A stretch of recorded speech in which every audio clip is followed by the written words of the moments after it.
verdad que yo quiero pedirle disculpas porque tantos alumnos, tanto tiempo escuchando distintos temas, la verdad que hay que tener una capacidad de aguante.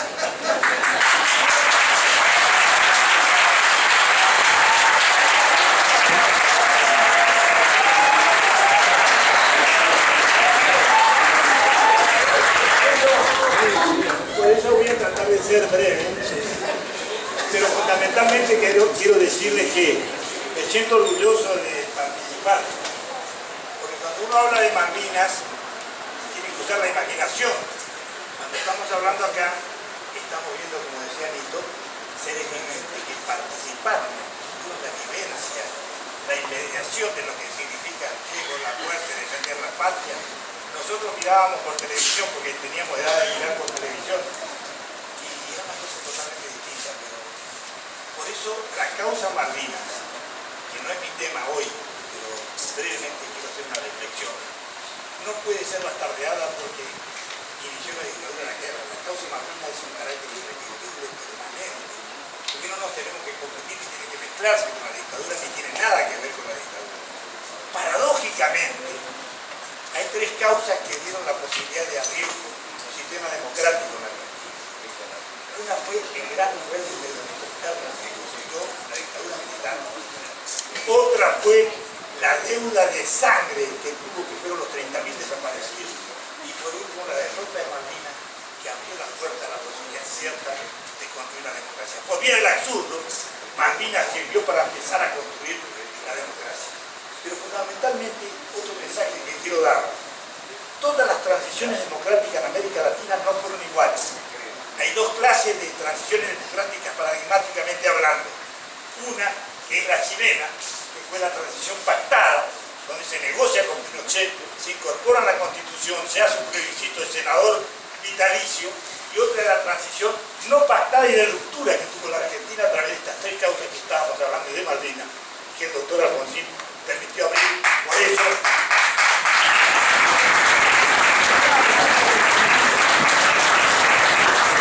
decimos que después de 31 años de democracia, cuando recordamos la democracia tenemos que recordar al doctor Alfonsín, porque veníamos de la cultura de la muerte y pasamos a la cultura de la vida, porque éramos la vida, porque éramos la posibilidad de cambio en la Argentina. Ahora, yo el tema que elegí para hablar brevemente es el tema del federalismo, porque Nito balbuceó muy bien, digo balbuceó en términos porque habló de distintos temas. ¿Qué nos pasa a los argentinos? Yo veía hoy cuando llegué que hablaba alguien del MIT, del tema Malvinas, pero me acordaba del MIT porque me tenía que acordar de Frigerio. Y ustedes dirán, ¿qué tiene que ver Frigerio con el radicalismo? Nada, al contrario, tenemos diferencias sustanciales. Él fue ministro de Economía de Frondizi. Pero Frigerio, cuando inicia su proceso de integración al mundo, cuando aparecen los primeros balbuceos de integrar el mundo, los distintos países, estaba al en ese momento, que van a ser el proto-Mercosur, que va a servir de base jurídica. ¿Saben lo que plantea Frigerio y está tan vigente como hoy? Paremos, muchachos, cuando estuvo en Aruba, en la reunión de integración de América Latina. ¿Cómo vamos a integrarnos para afuera si no tenemos integrado un país para adentro? ¿Qué clase de integración podemos hacer en América Latina de unir países, que significa coordinar bienes, servicios, capitales y personas en forma armónica, si no teníamos armonizado bienes, capitales, personas y modelos regionales en nuestro propio país, donde teníamos una asimetría espectacular? Y rápidamente vamos al balance y después podemos ver por qué. Tenemos un país armónico, y yo suelo decir en mis clases que doy con charlas con alumnos, con jóvenes, no soy profesor académico, sino más bien vengo a la universidad siempre a aprender, pero por ahí me toca dar algunas charlas. Yo digo que si la Argentina fuera un bote, fuera una canoa, se daría vuelta, porque está mal cargada, porque no está armónicamente armada. Y ustedes dirán, ¿por qué? Rápidamente les doy un ejemplo para que nos asustemos. Somos 24 distritos, 24 provincias. ¿Y saben cuánto representan 19 provincias en el país en términos económicos, sociales? 19%. Corrientes representa el 1,3% del Producto Bruto Argentino. Misiones representa el 1,2%, Chaco 1,3%, Formosa 0,8%, y así cuando usted piensa a sumar, hay 19 provincias en el país que representamos nada más que el 19% de la Argentina. Y 5 distritos. Capital Federal, Provincia de Buenos Aires, Mendoza, Córdoba y Santa Fe representan prácticamente el 81% del país. Esto es un país. Tienen el 80% de las exportaciones y en muy pocos kilómetros cuadrados, lo que significaría el Gran Buenos Aires más Buenos Aires, esas cosas que ustedes se deben confundir cuando se habla de Buenos Aires, Capital Federal, Ciudad Autónoma, Gran Buenos Aires, Cava, todo esto. Hay 19, 20 millones de habitantes en esos pocos kilómetros cuadrados.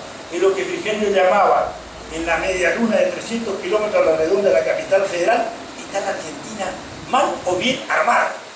Y encima tienen pobres para mostrarnos, porque la provincia de Buenos Aires, cuando discutimos en el Parlamento argentino, nos saca la plata mostrándonos los pobres del Gran Buenos Aires. Pero después le dan a los ricos, por eso tenemos un problema que nunca se resuelve. Entonces nos ponen en la vidriera a los pobres, nos sacan la plata para ellos y después distribuyen para los ricos. Por eso yo quiero dejarle un mensaje. Estamos en época de campaña. Y leía el otro día en un libro una pregunta que es fantástica. Nunca van a poder saber si es de izquierda, de derecha o de centro ningún candidato si lo escuchan hablar de los pobres. Porque todos defienden lo vulnerable, defienden combatir la pobreza, defienden todo lo que ustedes se imaginan. Entonces, usted puede tener todo el abanico completo y se encuentra que usted no puede, es cierto, no hay ideología, todos defienden los pobres, entonces ¿por qué hay tantos pobres? Porque la pregunta central no es qué piensa el candidato de los pobres, sino la nueva pregunta que tenemos que hacernos en la Argentina es qué piensan los candidatos que hacer con los ricos y qué medidas van a tomar con los ricos, porque ahí se va a diferenciar ideológicamente este país, aunque digan que la ideología no tiene valor, que la ideología está muerta, que Fukuyama dijo el fin de la historia, que hace poco tiempo, el 9 de noviembre, cumplimos 25 años de la caída del muro de Berlín, que había ganado el capitalismo y que no tenía sentido, y nos dimos cuenta que toda la plata que se gastaba para defendernos de la Guerra Fría de la Unión Soviética, que hablaba el embajador, tenía que volcarse al desarrollo del objetivo del milenio que nunca se cumplió. Ahora, volviendo para atrás, estas cosas les voy dejando reflexión para que empiecen a preguntar distinto. Pregunten siempre qué van a hacer con los ricos y se van a dar cuenta. Todo aquel que balbucea y no sabe qué medidas económicas va a tomar porque tiene miedo de quedar mal con el poder económico. Aquel que tiene miedo de cobrar impuestos a los ricos. Rico me refiero al 1%. No es el hombre de clase media, no es el hombre que usted conoce de campo, el almacenero en los pueblos, que puedan tener un auto importante. Estamos hablando de las grandes corporaciones que nos hablaba Nito, que no se quieren pagar impuestos ni acá ni en Estados Unidos. Este es un debate espectacular.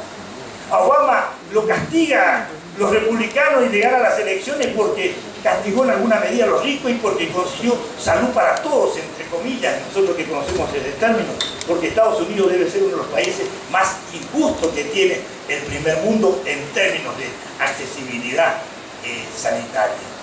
Entonces nos damos cuenta que hay que integrar un país.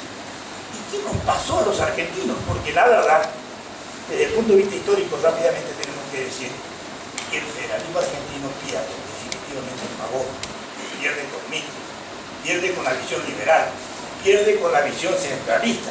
Ahora, sé que es injusto decir que ahí comienza el problema, porque quiero contarles, acá sé que debe haber de la región, el primer debate importante que se da en la Argentina, y están en los libros de Charamonte, en otros libros importantes, lo hace un correntino en el planteo de qué es el federalismo en la Argentina y por qué luchamos. Y es un debate muy importante que se da, que es Pedro Ferrer, gobernador de Corrientes, que había recuperado de la República Entrerriana, siendo gobernador y gobernador de la provincia de Buenos Aires, que estaba encargado de Relaciones Exteriores Rosas. Está en la memoria Pedro Ferrer, que hay que comprar, muchachos, hay que leer, porque esto es clave para entender este país. Parece hoy, detrás de Pedro Ferrer, porque siempre, él dice bien, a mí me asesora el ICECIT. A Pedro Ferrer se asesoraba en ese momento García de Cosio, que se había preparado en Chuquisaca y en Córdoba. Tenía una visión estratégica espectacular de lo que era el federalismo. Y Y al otro lado a Rosas lo asesoraba De Ángeles, que era un hombre que tenía una gran capacidad. Están las cartas y el debate. Y ustedes surge muy claramente cuál fue el problema argentino. Discutir la renta nacional, cómo se repartía y cómo se integraba al país, el puerto de Buenos Aires y la aduana, y cómo hacíamos una política proteccionista para defender las incipientes industrias que tenía el país. Hay que recordar que Corrientes tenía astilleros. Pedro Ferrer no era ganadero, Pedro Ferrer era astillero, era un proto-industrial, armaba barcos, exportaba barcos, es decir, en Corrientes, no solo astillero Corrientes pudo exportar, sino ya en esa época se exportaba. Y estábamos armando un país diferente con proceso de industrialización, al modelo paraguayo, que tenía industria pesada, que tenía acero, y que después la guerra del Paraguay de 1865 hace que la triple alianza o la triple traición, o como la gran guerra, de acuerdo a qué lado ustedes hacen de la historia, destruyeron el Paraguay, porque tenía un desarrollo autónomo que no era un ejemplo en el país para integrar. Entonces, este fue un debate espectacular que hay que conocer.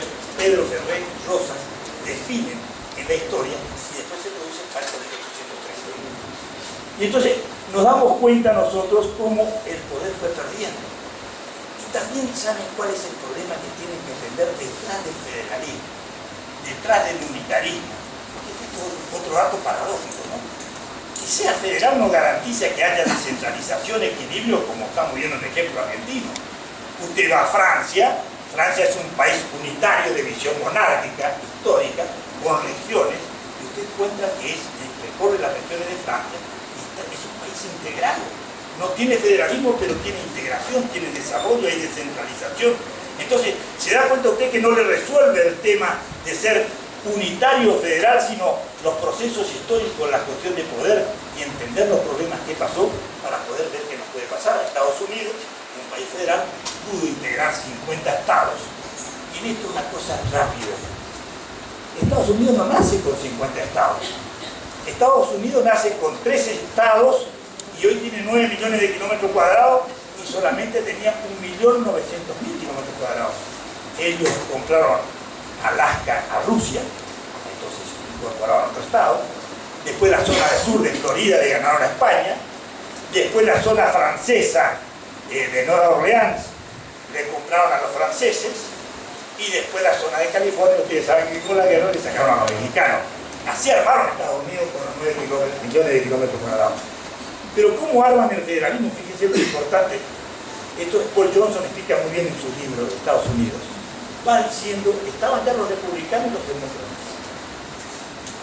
Y no se creaba ningún estado en el Parlamento ni en el Senado si no había equilibrio en el Senado entre republicanos y senadores.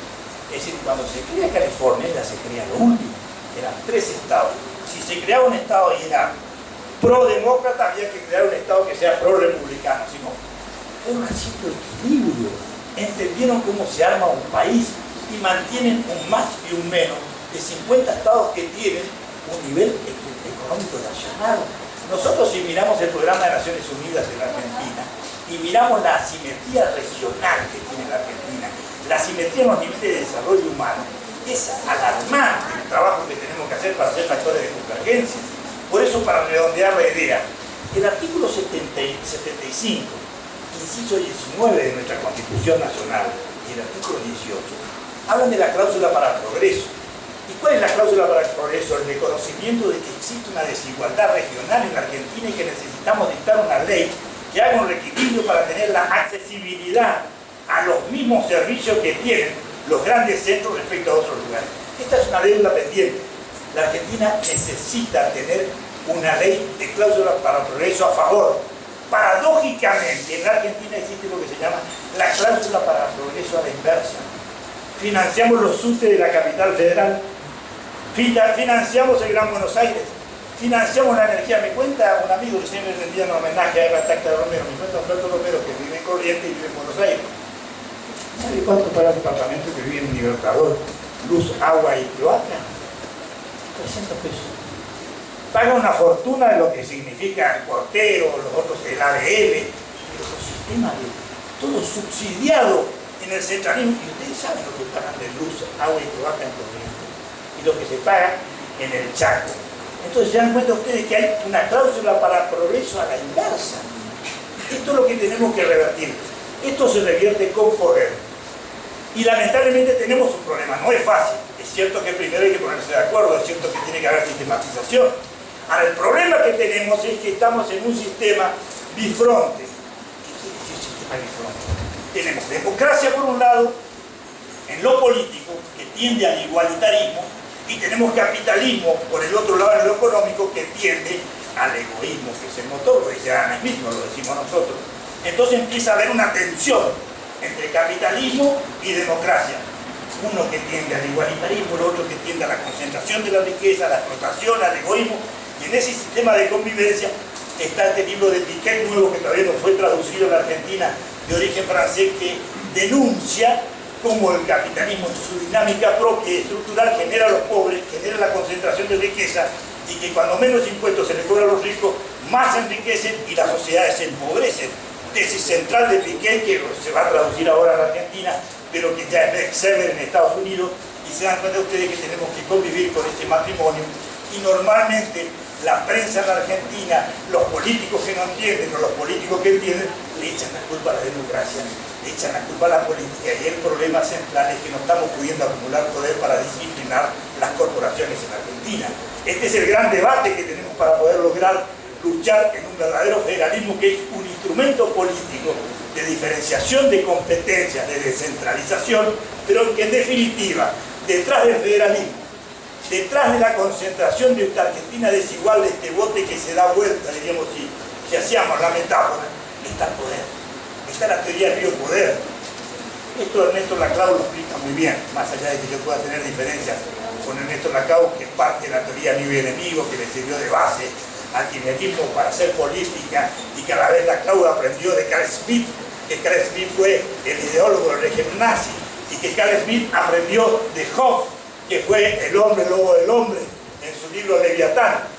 Así viene la línea, diríamos, respecto a la otra línea que sería Locke, Tocqueville, y lo que todos nosotros conocemos, Montesquieu, la división de poderes, la república, la democracia. Estas son las líneas de pensamiento que siempre están en lucha en las distintas épocas. Ernesto Laclau explica muy bien en su libro Socialismo, Hegemonía, de que, y habla también del personalismo, universalismo y hegemonía. Fíjense ustedes cómo trabajan lo que hay que disciplinar las corporaciones, esto que es difícil. ¿Y qué tiene que ver con el federalismo? Y van a ver. El grupo de corporaciones tiene intereses personales. Por eso no puede ser nunca atractivo para la gente joven ni para la comunidad en su conjunto. Ese interés particular, sociólogos, psicólogos, periodistas estudian cómo ese interés particular lo convierte en atractivo para la gente, ya sea con anestesia, ya sea con publicidad, ya sea con confusión. Entonces tratan de hacer hegemónicos esos valores.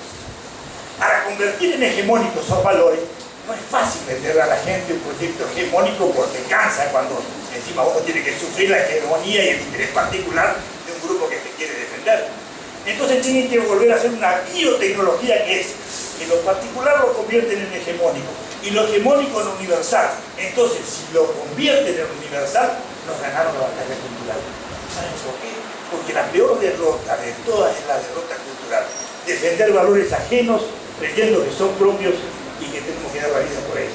Y esto es lo que logran hacer muchas veces las corporaciones cuando se dejan como locos, como te aíslan, cuando los partidos políticos no pueden resolver y aparecen siendo los culpables. Este es el desafío que tenemos que hacer, y esto se llama democracia del conocimiento, muchachos. El nuevo eslogan que en Europa se está discutiendo es la democracia del conocimiento. No alcanza con la voluntad, no alcanza con la honestidad, paradójicamente. Usted puede ser honesto, voluntario, y puede hacer un desastre en el gobierno y chocar en la esquina. Usted necesita voluntad, honestidad y conocimiento para dar un salto cualitativo a cualquier modelo que usted quiera hacer. Si ese Pianto, que alguna vez Sábato, hace 40 años, hablaba, paradójicamente también un hombre que viene del MIR, después ayudó al radicalismo, un físico espectacular, el triángulo del Sábato, que todavía está vigente. En los libros del federalismo del siglo XXI aparece el triángulo del Sábato. Eso. En el primer vértice está el gobierno. En el otro vértice está la iniciativa privada, las ONG, las sociedades civiles, y en el otro vértice está la universidad del conocimiento, los polos de conocimiento. Si ese círculo funciona armónica y complementariamente, usted tiene armado un país con desarrollo serio y no le erra el teorema. Si ese triángulo de universidad, iniciativa privada, por lo tecnológico, ONG, iniciativa privada, se hacen como Tupac Amaru, usted en el teorema tiene un país mal armado, desarmado, un bote que se da vuelta, no le erra. Con ese teorema usted le explica a cualquier país del mundo cómo anda. Y eso está vigente hoy en el federalismo siglo XXI que escribe ya hace poco tiempo, hablando ya de coparticipación fiscal, hablando de cómo hay que cambiar la cosa, porque para eso tenemos que tener un largo discurso que dar de qué es la coparticipación, porque el problema de Argentina, y termino, el problema del federalismo fue ahogándose porque este país decidió su desarrollo original con una visión liberal endeudarse afuera, externamente. Todo el desarrollo argentino fue con origen de deuda externa. La Bari Brothers, que comenzó en 1824 y su primer default fue en 1829, el segundo default fue en 1890, ahí nace el radicalismo con Juárez Zema, el segundo default que tuvo la Argentina, nace la producción administrativa del default, y ahí nacen los primeros impuestos que empieza a concentrar la Argentina por los pagos de deuda externa. Y donde realmente consolidamos el sistema impositivo que vamos a conocer ahora incipientemente es en la década infame, 1935, cuando se queda el Banco Central, cuando se empiezan a crear los impuestos nacionales, cuando se empiezan a empobrecer las provincias, cuando el poder de las corporaciones se empiezan a definir dónde se hacen las inversiones. Y después tenemos que decir también que algunos políticos con liderazgo democrático importante tuvieron decisión política de desarrollar industrialmente este país, pero se equivocaron. Hicieron un desarrollo de concentración en el Gran Buenos Aires, por eso los correntinos, los chaqueños, los del sur, se iban a quedar en Buenos Aires en la época de Perón. Y por eso en la época de Frondizi, cuando se hizo la promoción industrial de la automotriz, se fueron para Córdoba, Rosario, y abandonamos siempre los sistemas, salvo 4 provincias pobres como La Rioja, San Luis, Catamarca, que tenían promociones industriales en la época de la dictadura, que hasta ahora sigue vigente en alguna medida, y Tierra del Fuego, que tiene ensambles que arma productos chinos y que nos cuestan 5.000 millones de dólares al año. Realmente la región del norte grande, del NEA, ha sido muy castigada. Por eso vale la pena hablar de federalismo. Vale la pena hablar de Malvinas porque tenemos que recuperar Malvinas. Y voy a hacer una mezcla de temas para terminar diciendo. La resolución 2065 de Zavala Ortiz durante el gobierno del radicalismo fue la que permitió por primera vez denunciar y que se apruebe que es un proceso de descolonización y estaban a punto de entregarnos Malvinas con la resolución 2065. Nosotros con esta decisión política de la dictadura hicimos un pre-2065 de Zavala Ortiz. Y realmente, con respecto a lo que dice Nito, la transición democrática vale la pena vivirla, porque hay una cosa que tenemos que estar en contra del pensamiento único, hay que creer en el pensamiento crítico. Es decir, esto tiene que servir de materia prima para elaborar, discutir, ver si es cierto, investigar. Pero hay una sola cosa que el rol requiere y no hay que tenerle miedo al pensamiento único. Guillermo Donner, un politicólogo, dice que la democracia es el único juego posible, y cuando todos los argentinos nos convencimos que la democracia era el único juego posible, la transición democrática se consolidó y con las mayores crisis nunca pensamos de nuevo en un militar, en la dictadura ni en la muerte, sino pensamos en más democracia y mucha gracia.